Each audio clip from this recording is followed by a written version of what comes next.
Want your podcast and videocast to be seen, heard, found, and rewarded in this noisy digital world? Then join podcast industry experts Tom Hazard and Tracy Hazard as they debunk all that outdated and bad advice you've been getting from the podcasting gurus and share what actually works today, bringing you those smart cut tactics proven to feed thousands of brands, blogs, videos, podcasts, and social channels with bingeable original voices like yours. Get ready to feed your brand. Hey everyone, welcome to Feed Your Brand. I'm Tracy Hazard along with my co-host Tom Hazard, and we are here to talk about some of the nitty-gritty things in podcasting, episode art. This is one of my favorite topics. It also at times becomes a little bit of a pet peeve for me, I will admit. And I'll try to keep from expressing frustration here, but because it is so highly underrated. That's one of the things that I want to say. It's all too often overlooked. People who self-publish podcasts, the reality is all you've got to do, create your unique MP3 file, give it a little title, a little description, publish it, boom, you're done. Or as my family used to say when I was younger, Bob's your uncle, right? You're done. And yeah, you can. But again, underrated and underutilized. And I can say this from experience because I literally meet with usually between 6 and 8 different podcasters every day, literally, to review their shows, provide some insights, help them get the most out of their shows. And the vast majority, unless they've already somebody who's been working with us already, do not have any unique episode art for each episode at all. And there certainly are not, even if they do, they're usually not uploading it as the featured image in their podcast RSS feed, so let's just cover that first, especially for any of you that are new. You can do that.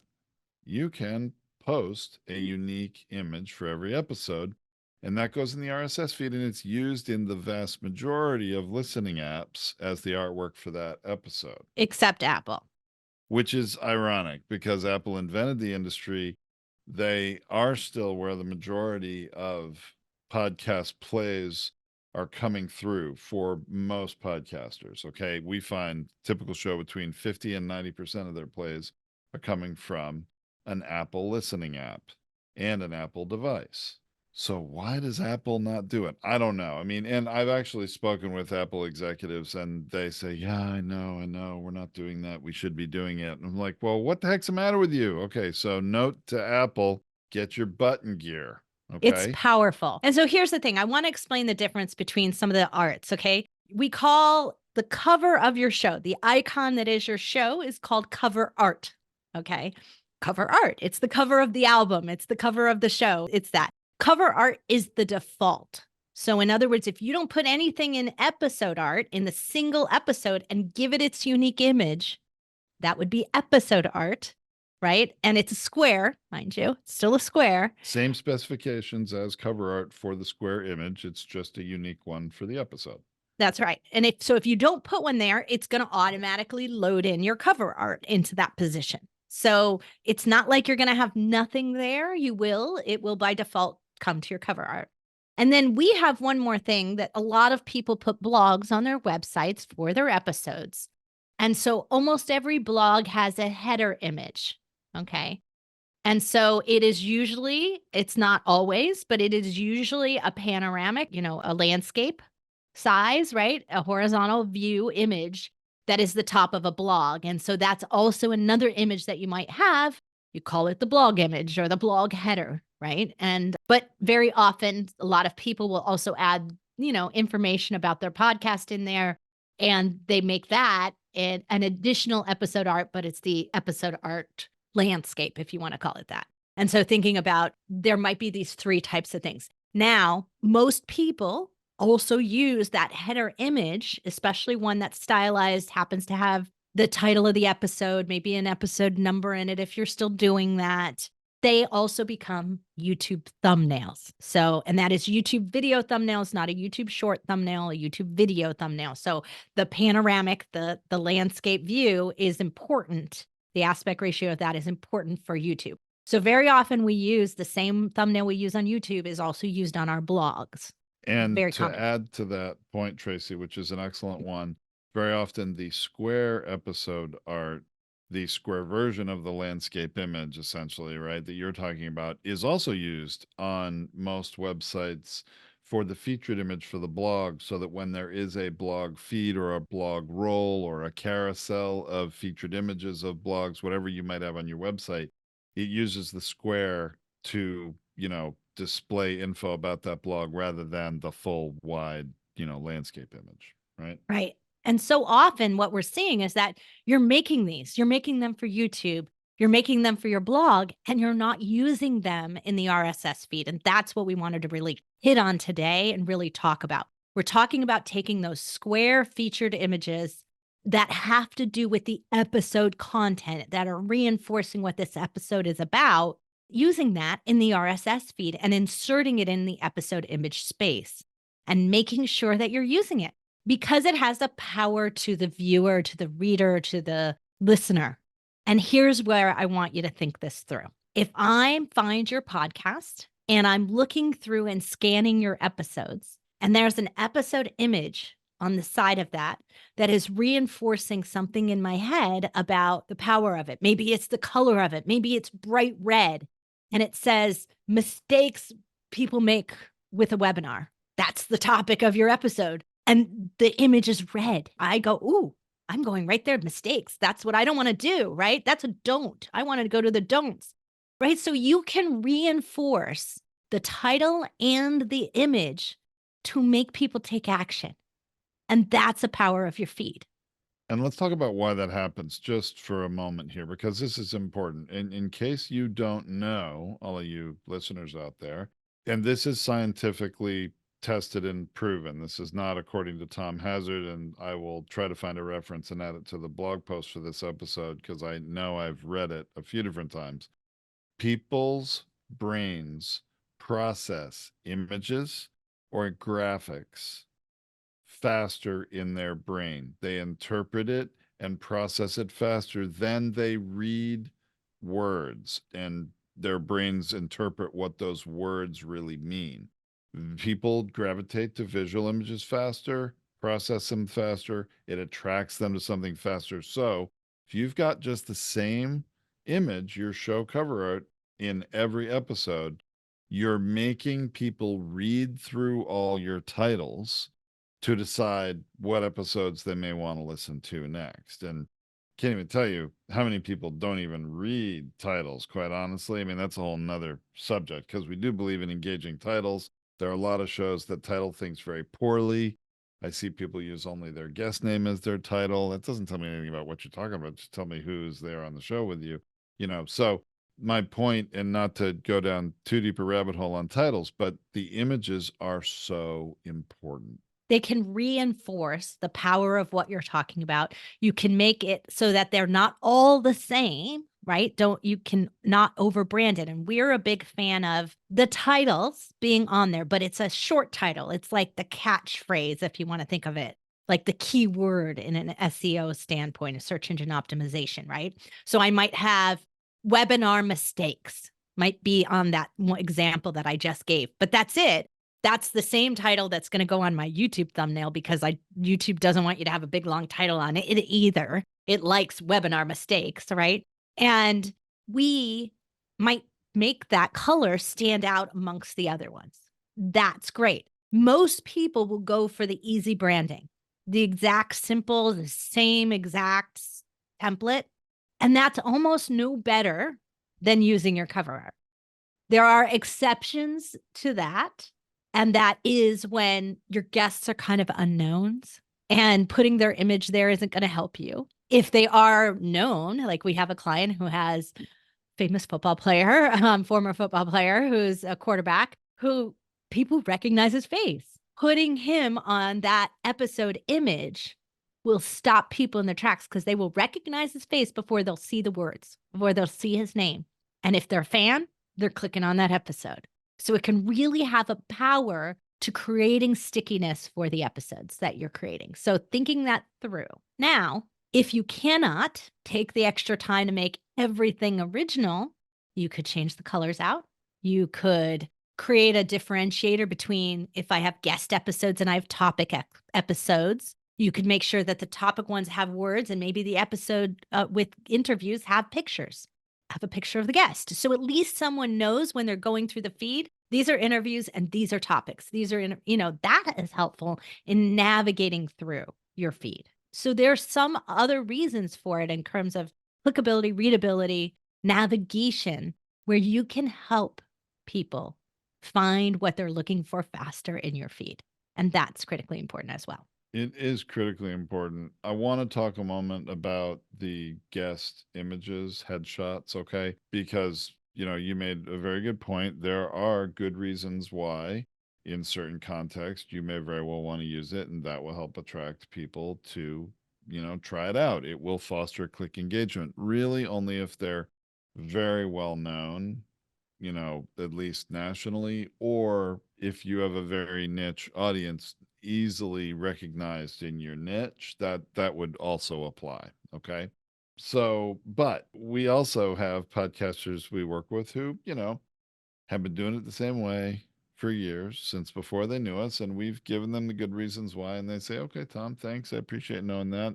I'm comfortable where I am. We're going to keep doing it my way. And you know what? It's your show. That's your choice. You absolutely can do it. But I have a podcaster that's a good example to me of what not to do, because even on the podcast page on their website, they're using a featured square image for every episode, and it is entirely a guest headshot with no text on it whatsoever. No name of the person, no name of the show, no identity of the show, no title of an episode. It's literally just a face. And I'll tell you, I don't believe all those faces are very well known, even in the niche for this podcast. So, I think that when you do that as a podcaster, you're giving up a really good brand opportunity, an opportunity to share your brand, to make sure your brand is more widely recognized. You're also giving up on any kind of opportunity to pique curiosity and get people to click to learn more. You're not taking advantage of the potential to get more click engagement. Each episode image may be unique. Okay, that's fair. It is. But again, there's no good reason why I want to click on this person's face versus that face. Maybe, human nature is people tend to like people like themselves. So if they see a face that's similar to theirs, maybe they'll click on it.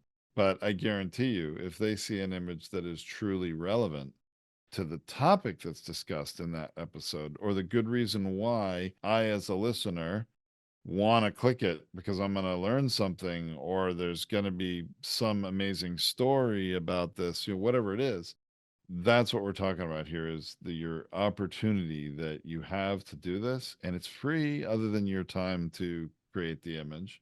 It's free to put that image out there with your episode. And well, I want to stop you right there and talk about shareability, because Yeah. this is where you're really not using the power of episode art and you're creating a lack of shareability. So if I'm the guest on your podcast and I'm that guest whose headshot you used, the easiest, fastest way for me to share the episode is to go and click share. But when it shares, all it does is show a picture of me, and it's more work for me to replace it or delete it, and then it becomes a text only share. I'm less likely to do that.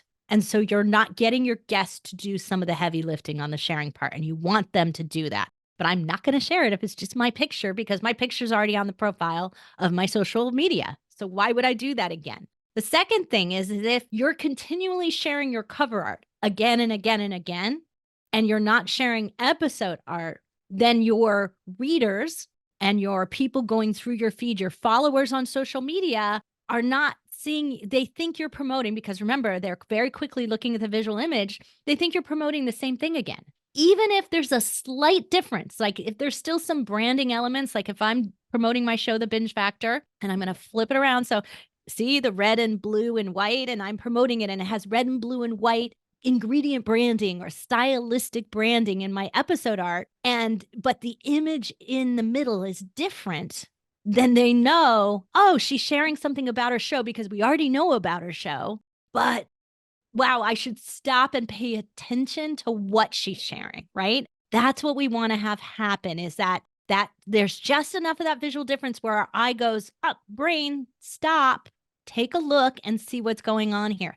That's what we want to have happen in our feeds. And that applies to our shareability and our social feeds as well. All right. So for those of you listening to the podcast, I want you to know that Tracy, in the video version here, and you can see that in the blog post at podcastersunited.org or on YouTube, was using her mic flag on her microphone that has a Podetize brand on it. And she turned it to, because it's 3-sided, and showed the Binge Factor cover art there. So that you I'll want to flip the go other one check that too, out. for Oh, those you of want to you. share? Okay, Yeah, United because We Pod is the new one Nazanin coming up. commented before. She's like, "Oh, that looks really cool," and I had it flipped the wrong way. So yeah, so I do. I have all 3 of the shows that we record. I have them all on the same mic block, so I can flip them around easily. But it's a branding thing. And so what I want to just touch on again here is that shareability of your show matters, and getting people to say, "I haven't heard that one yet," is critically important. And the visual trigger is critically powerful in It's making your brain and that person stop. It's incredibly powerful. I can't tell you how many shows, even when I'm looking in an app like Spotify, and if any of you listeners out there want to go see what we're talking about with this unique episode art, I mean, there are lots of apps that do it, but just pull up Spotify, and in the free version, it's fine. You don't have to have a Spotify paid account at all. And search up the Binge Factor. Just go look at that show, or Feed Your So Brand, in the one of blog our post for shows. this episode, we're going to drop in some screenshots here. So if you just want to go there at podcastersunited.org and check that out in the Feed Your Brand episode there, you'll be able to see what that looks like. Or go to your favorite app and just do it. But if you're in the Apple app and you don't have anything else, come to the blog post. Well, but searching in Apple then after for comparison on a show, and go below the fold to scroll down to where you're going to see episode results. So I always put the show results first up top. And a lot of people, especially new ones, don't even know they're gonna, not scroll down below the fold. So scroll below the fold and see all those episodes. And here's what happens. And it happens in your social media feed. If you're on LinkedIn or Facebook or any place like that, it happens on your own website. If you have a blog post for every episode and there's a blog feed there, you scroll through and it's the same image over and over. Most people are like, keep scrolling, seen it, nothing new here, because guess what? They're not reading the titles. They're not reading the dates to say, oh, this one was published more recently.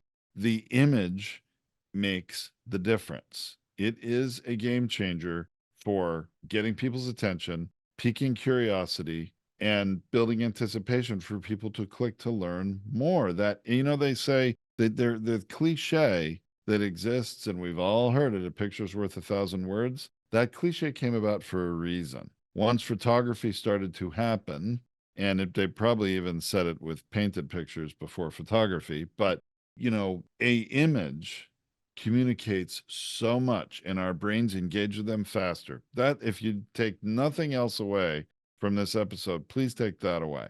It is critically important. But that's not all. I do want to talk a little bit about the context of these images, these square images, and where people are seeing them.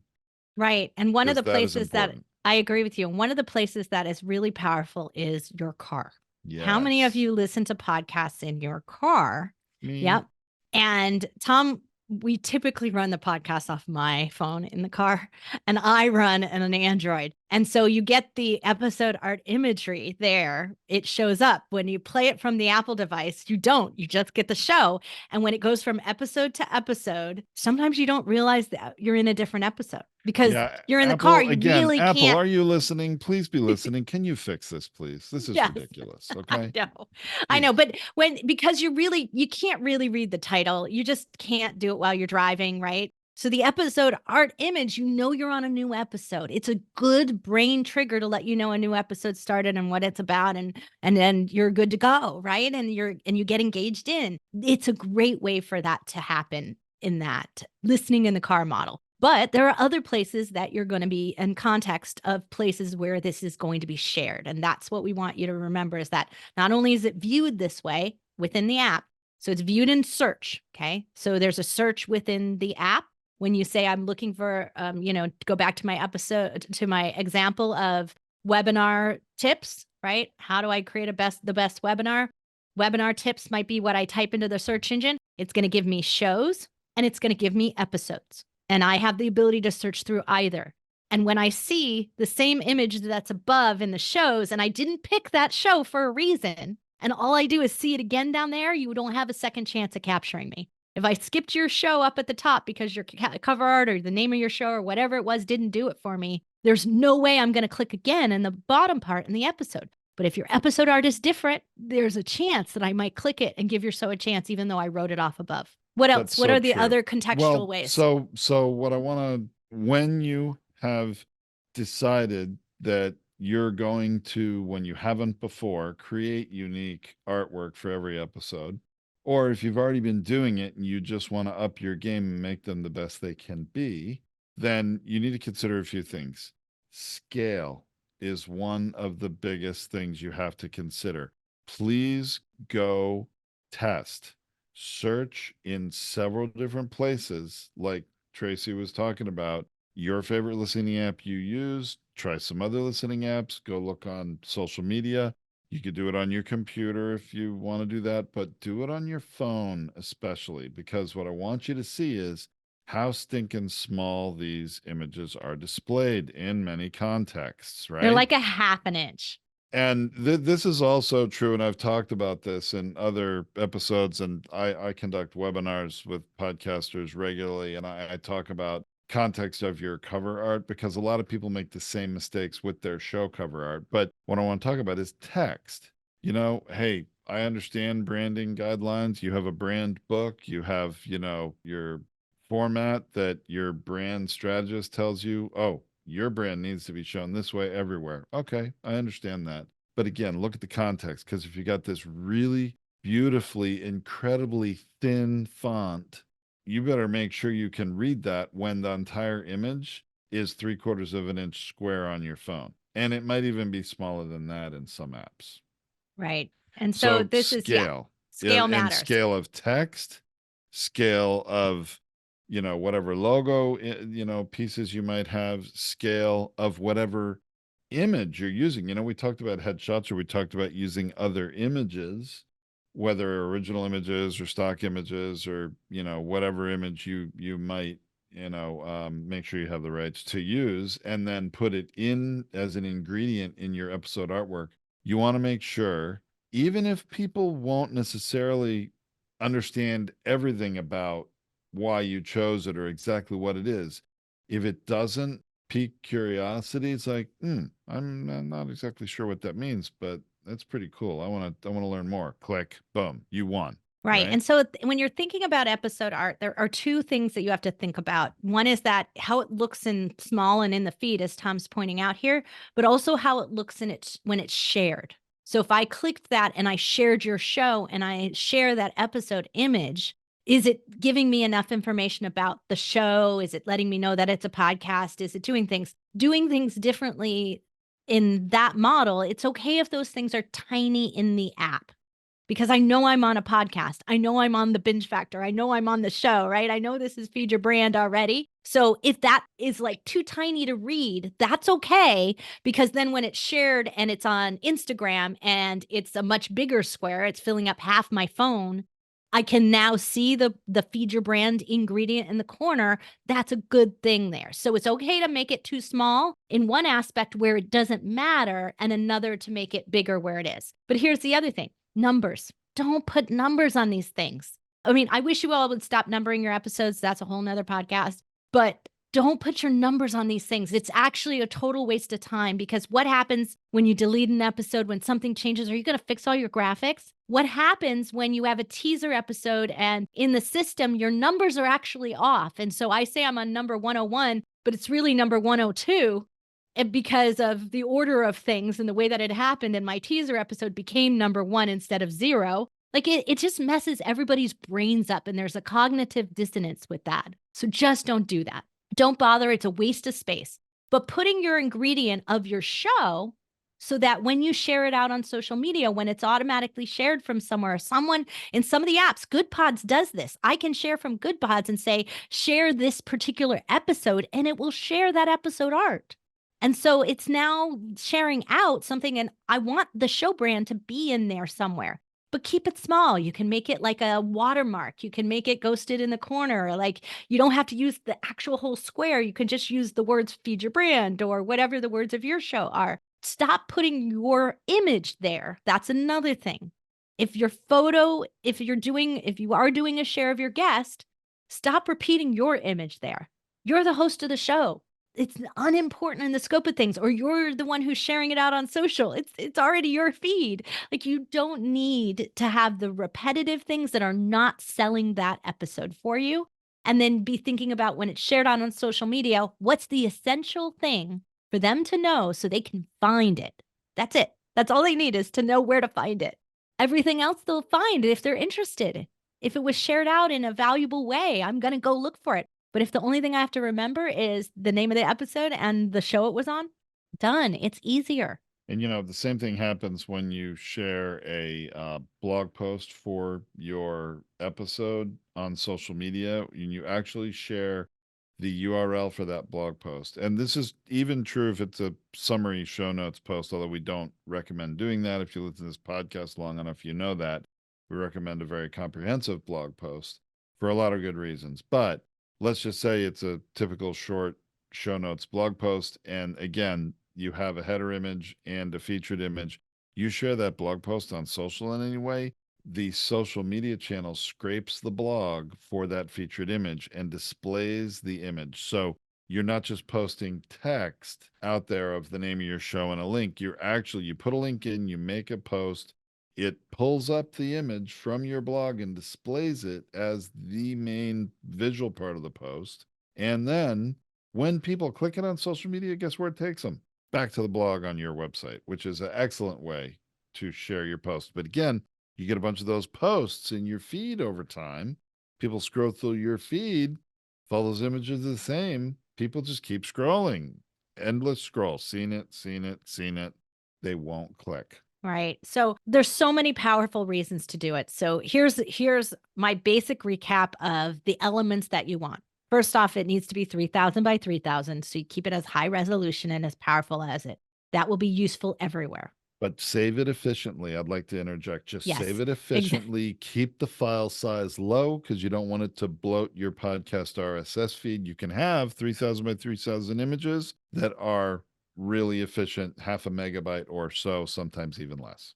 Yeah. So it has been recommended to us that if you're going to put it in your blog, make it a WebP, WEBP, .WEBP. Make it a WebP, so then it's not scrapable, but it's embedded there. You can do that. JPEG is the next version that you want. Well, in the RSS feed standard, Tracy, it has to either be a JPEG or a PNG. You can't do that web format in your RSS feed. You can on your website, though.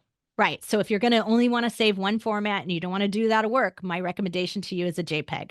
But as Tom put, keep it as small as possible in terms of its size, like make sure it's compressed properly, but you're keeping that size. It must be 3,000 by 3,000 to be visible and valuable when it gets blown up in social media, or it'll get rejected, I think, in the feed anyway, if it's not the right size. So you want to do that. It's standard everywhere, and that will work for you. You want to have an ingredient somewhere of your show brand, your cover art brand, the name of your show, some kind of watermark for it. Put it in one of the four corners of it. Keep it consistent. Keep it in that corner every single time. Just makes it easy to find, makes it easy to overlay, makes it easy to do, unless there's some compelling reason why you need to switch where it goes. Just do it for yourself. It's super simple. Just treat it like an overlay and just drop it in. We've been using watermarks in all of our stuff lately. We do it on YouTube, and you can actually add it into all the YouTube shorts, and you just drop a watermark in. So lots of you probably already have that. Just use it when you create this image. Then the last thing that I want you to keep in mind is that you do need text on this. So however you choose your images and whatever you're doing in the background, is that text should be somewhere on it. It should be no more than 3 words. Think about that. You could put like really tiny of the if you needed to, or the in the corner, right? Like that's okay if you expand beyond it, but there should be 3 normal sized words and somewhere in this. That's about it in terms of a thumbnail visual that you want. You don't want more than that on any kind of small graphic. You do more than that, it won't fit. And try not to go for the big long words. Transformation is way too long to squeeze on there. By the time you do it, it'll be so tiny. Try to use active words like transform, like even if it's in your title, it's transformation. That's great. But maybe you use transform on the short graphic. It's okay to have it be a variation on it. It does not have to be exact match. It just has to mean the same thing. I really want everyone to go to the blog post for this episode because there are so many links that have been flying through our private chat here with our clients that are just giving you so many options and so many resources for everything from understanding your RSS feeds to what links should you be sharing to how blogs have residual value to why we don't recommend numbering. We touch on these things. And if you haven't listened to our entire catalog of shows, you're not going to remember that all that data is there. We're cross-linking them in the blog post for this episode at podcastersunited.org. And that's of extreme value. Lucky for our clients, they get to get it firsthand and before this comes out as a podcast. But that's your only recourse and your only resource right now is to go to podcastersunited.org and get all those links. Last customer service announcement before we go, Tom. I cannot stress this enough. If we have not convinced you to use episode art by now, the last thing I want to say is if your photo is on the cover art of your podcast, you must get episode art. I'm very sure, as much as I try, and Tom and I probably have 100 episodes where we've said this to people, get your picture off your cover art. It's one of the most powerful things you can do to attract to your show. But remember when I was explaining that search engine optimization thing where you're seeing those episodes? If your picture is on every single one of those episodes, no one is going to click it. Here's why. Because I think you're going to lecture me. I think you're going to tell me all about you and not tell me about what I want to know. So if I'm searching for a topic that I desperately need information on and your picture's all over it, it is not going to help me. So do use episode art if you have a self-titled, it's the Tracy Show, and or self-imaged show cover art. It is essential that you do that. I guarantee you are going to see a lift in your listenership almost immediately. And it's all going to come from that search. And it doesn't matter if your episode is actually going to help me, the listener. It may very well help me. You may have things to share with me that I really need to know, and I will learn a ton. But your image will keep people from clicking and trying because the image makes it look like it's all going to be about you. All right. So that's my last message about the power of episode art versus your cover art, right? 2 totally different things. Really use it. I'm so positive you're going to see an overall lift in listenership. You're going to be shocked by the value of it. And today's world, this is not complicated. Go to Canva. For free, you can create episode art. Like you do not have to have a paid Canva account. This is so easy. There are so many square images. You can use one of the Instagram squares. You can use any one of those kinds of things. They're so simple to use out there. There's no excuse for it. Go create some cover art. Takes moments, but the power to the clickability and the future downloads of your show are so powerful. All right, let's leave it there. Thanks for watching, everybody. Check out the blog post at podcastersunited.org. We'll be back next week with another great episode. This has been Tom and Tracy on Feed Your Brand. Heard something useful today but didn't have a chance to write it down? No worries. Tom and Tracy have you covered. Head to podetize.com where you can get free tips, resources, advanced masterclasses, and launch boot camps. While you're there, book a free audit to find out how your podcast scores against the competitors and what you can do about it. Last thing, don't forget to follow Podetize, Tracy Hazard, and Tom Hazard on social so you can ask questions during their next live stream. Until next time, keep podcasting.